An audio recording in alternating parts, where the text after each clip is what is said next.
guy here on TikTok. He does this, like, I don't know, it's like a dance videos or whatever. And it's not a dance videos. He has his own little trend, and it's called like Hype Me Up or whatever. He sticks his foot out with the boot, you know what I'm saying? And then he does this dance in public, right? There's so many people who watch his videos and do not necessarily understand the demons and the giants that he's killing. And he's a pretty tall guy, you get what I'm saying? But when I say the giants that he's killing, to be perceived is a real thing. So story time. Back in 2020, when I first started social media, like for real started social media, I wasn't obviously on TikTok at that time, not like how I am now. I was more so on Instagram and Facebook or whatever. And so I struggled at that time with being perceived. Like I was really just stepping into myself, like even stepping into my shadow, if you will, learning more about myself and just free expression, right? And so this was at the peak of my fitness business. I was doing my fitness videos, nutrition, all that good stuff, right? All that jazz, yoga, all that jazz, right? And one thing at that time that helped me with being perceived, okay, I'm gonna say it, is, I used to flower girl, and that would help me numb my thoughts, if you will, you know what I'm saying? Escape the thought that people were watching me do what I was doing. That was the only, I won't say that was the only, but that was what was taking some of the edge off with me being in the public eye, recording myself. First started out just doing my videos on my porch, on my patio, whatever, my back patio, and my neighbors would see me recording in the morning or just recording in general, whatever. And so that was my first,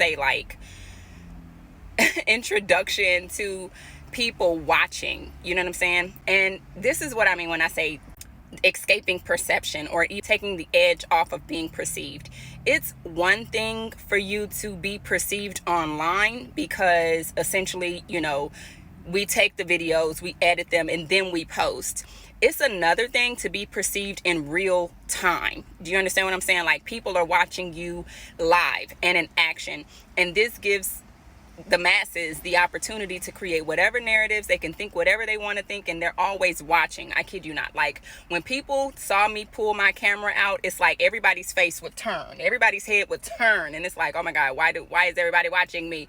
And I would want to dim my light, or I would want to shrink into myself, and I would smoke my flower to help me not deal with that thought, or not help me to act on that, to help me stand in my light. And obviously that's not something I do today. I have the Holy Spirit who helps me, who prepares me to be in the spotlight. Because again, being in the spotlight is no easy task. You know what I'm saying? It's not, man, my God, the spotlight will swallow you up. And like I said, I mentioned this before, the same light that people are shining on you, you know what I mean? Of course, when they're bigging you up, they will use that same light to torch you.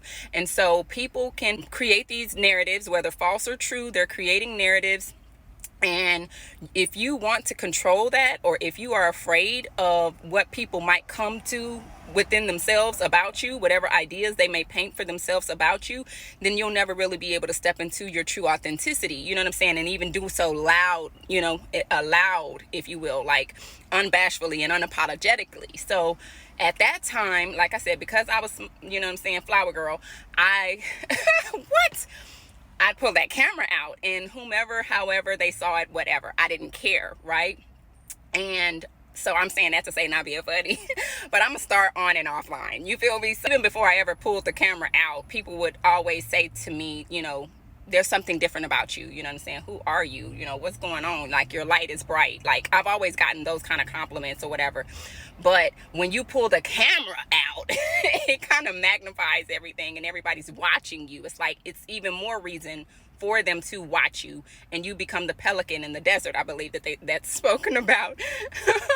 And I think it's Proverbs or whatever. It may even be Psalms where David was speaking about the lonely soul, right? So you kind of feel ostracized because you know that you may be posting this on social media, and the people are going to watch you on social media, but it's another thing for the people in real time to be watching you while you're creating the content for others to watch you. It's like, well, I don't know the people that actually see my content, and or even the, you know what I'm saying, like I may not even know a tenth of the people who actually see my content, so it doesn't have the same effect as if you are actively seeing people watch you. It's just different. It could be one person, two people, whatever. Like large crowds, just in general, it's like, oh my God.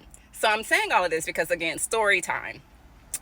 When I moved to LA, that was one of the things that I felt, I would be able to kind of escape, because I felt that in going to the land where everybody's either an influencer or, you know what I'm saying, everybody kind of has their foot or a desire, their dream is to be in the spotlight. You can even say famous, right? So because I perceived, or I believed, well, this is the land where people are famous, you know what I'm saying? Nobody's going to be worried about me pulling my camera out, because everybody is already their main character in their own show. Everybody is already the main character in their own show. Nobody's going to be worried about a little bitty on me pulling my camera out, so I documenting me as the main character in my show. So it gave me this, like I said, this false narrative, and I'm going to say a false narrative because the difference was me moving to LA. I was no longer a flower girl. So God made me face that thing head on.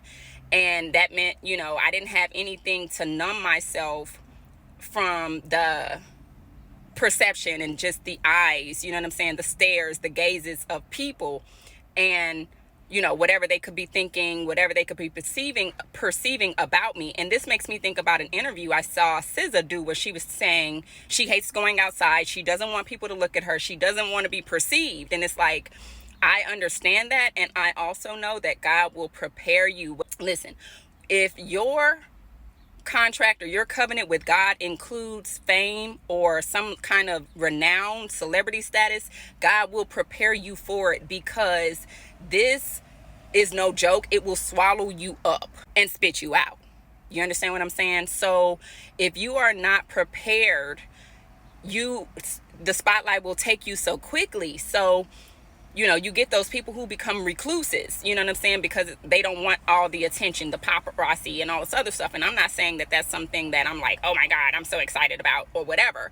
But I'm saying you have to get used to having eyes on you if you are going to be in the spotlight. So when I saw old dude's videos, I'm like, the people that are commenting on his page, they're like, oh my God, look at the people in the background. And I'm thinking about I'm thinking about him, the fact that he's even fighting, that he's even destroying so many mental giants, if you will, so many Goliaths, that he can do that. And he goes into these large crowds and he dances. So it's like, he's a tall guy. He already stands out on his own. And to think that now he pulls a camera out and he's dancing in the midst of these crowds, so it's like, big ups, right? Respect, because he's gotten out of the fear of being perceived, of being judged. That's something I don't think that we give enough credit to people who actually are in the spotlight. So I can also say that I'm that person who's never been starstruck. Like, I've met celebrities, I've saw celebrities. I've never been that person like, oh my God, this is such and such, take a picture with me. I mean, ever. I've never met a celebrity or saw a celebrity and felt like, I've seen Miguel and, I'm a fan of his music, if you will. Like, my cousin was like, do you want me to introduce you? And I was like, no, because I didn't want my perception of this person to change based off of meeting the individual when I was a fan of his music. And if you know, it's like, I'm a fan of his music, and what if I don't like this person? You get what I mean? Because that same time I met Tyga, and not Tyga the rapper, but Big Tigger from BET, and not because I wanted to, but because we were at the elevator together and he was just an ass.